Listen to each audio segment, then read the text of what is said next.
22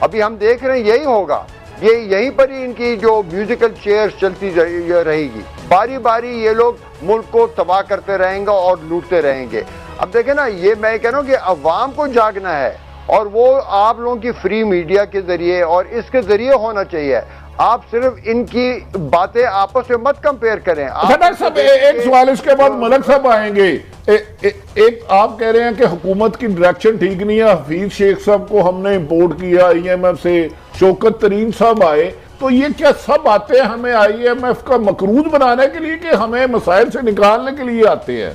ان کی ڈائریکشن آپ فرما رہے ہیں ٹھیک نہیں ہے۔ جناب دیکھیں، اسٹیٹ بینک کے نظام ایکشن لے لیں آپ۔ فائنانس، ہاں بالکل، دونوں فائنانس منسٹر جو ہمارے آئے ہیں، حفیظ شیخ صاحب اور یہ شوکت ترین صاحب، یہ دونوں پہلے آزمائے ہوئے ہیں پاکستان میں۔ ان دونوں نے ان کے دور میں کبھی بھی پاکستان نے ترقی نہیں کی۔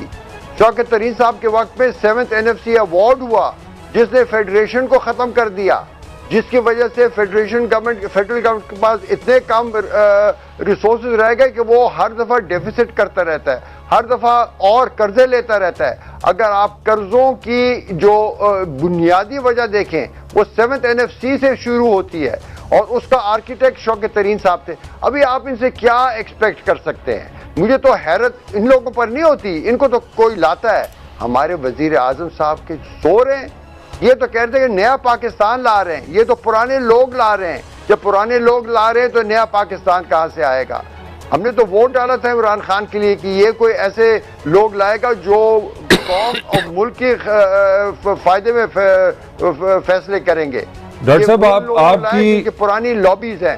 ڈاکٹر صاحب آپ کی آبجیکٹیوٹی کو سامنے رکھتے ہیں، ایز اے ایکسپرٹ، میں ایز اے پولیٹیکل نہیں آپ سے بات کر رہا، ایز اے ایکسپرٹ آپ کے سامنے 3 جماعتیں ہیں، پی ٹی آئی ہے، نواز شریف کی جماعت ہے، پیپلز پارٹی ہے۔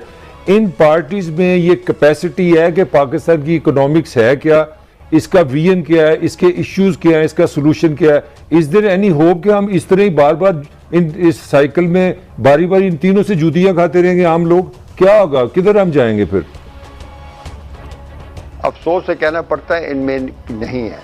آپ دیکھ رہے ہیں ان کی، دیکھیں نا، ان کی گفتگو سے نہیں پتہ چلتا کہ ان کو اس کی سمجھ یہ ہے کہ بھئی اس کو ٹھیک کیسے کرنا ہے، اور نہ ہی ان کے پاس ایسے لوگ ہیں جو ان کی فائنینشیل سیکٹر کو جو ڈیل کرنے والے ہوں، جن کو ان چیزوں کا سمجھ ہو۔ مجھے تو یہ لگ رہا ہے کہ یہ جو میں نے اس دن بھی ایک پروگرام میں کہا کہ جس طرح لوگ کہتے ہیں کہ war is too important to be left to the generals, میں کہوں گا اکانومی جو ہے یہ اتنی اہم چیز ہے کہ یہ خالی پولیٹیشنز کے پاس نہیں چھوڑ سکتے ہم۔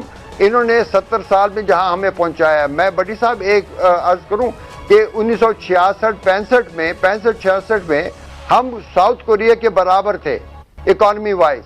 ان کے لوگ یہاں پر آئے، دیکھیں کہ پاکستان میں کیا ہو رہا ہے کہ یہ اتنی تیزی سے بڑھ رہا ہے۔ اچھا ڈاکٹر صاحب میرا لاسٹ کویسچن ہے، ڈاکٹر صاحب میرا لاسٹ کویسچن ہے، اگر یہی پالیسیز ہماری رہتی ہیں تو آنے والے 1 سال میں یا 2 سال میں یا 3 سال میں مہنگائی اور بے روزگاری اور ڈالر، یہ 3 کہاں جائیں گے؟ دیکھیں آج بھی یہ سارے حواس باختہ ہو چکے ہیں، ایسے ایسے یہ لوگ فارمولے پریزنٹ کر رہے ہیں جو اقتصادیات کے مطابق بالکل الٹ پلٹ ہے۔